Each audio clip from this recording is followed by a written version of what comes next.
You are very forgetful, huh? Whatever it is, you forget.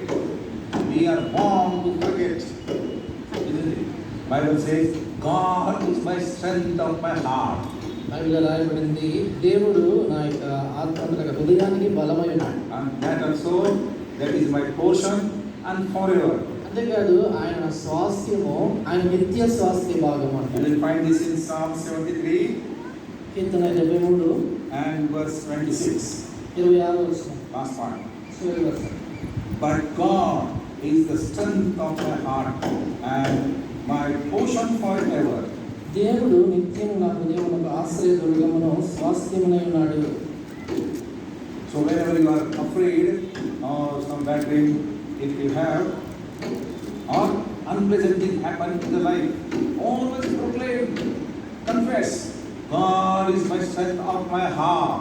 కానీ ఎల్లప్పుడు ఎప్పుడైనా కూడా ఏదైనా చెడ్డకాలు వచ్చినప్పుడు కానీ లేకపోతే ఏదైనా జరగకూడని సంగతి ఏదైనా జరిగినప్పుడు ఎప్పుడు ఈ సంగతిని మనం కోరుకోవాలి. దేవుడు నా హృదయమునకు ఆశ్రయ దుర్గము బలమై ఉన్నాడు. He is my strength, He is my portion.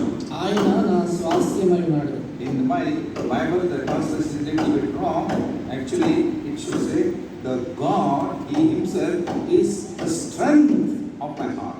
అది మనం చూసినప్పుడు దేవుడే మరి నా హృదయమునకు బలమై ఉన్నాడు అని నిజానికి రాయబడి ఉండాలి. Okay. Shall we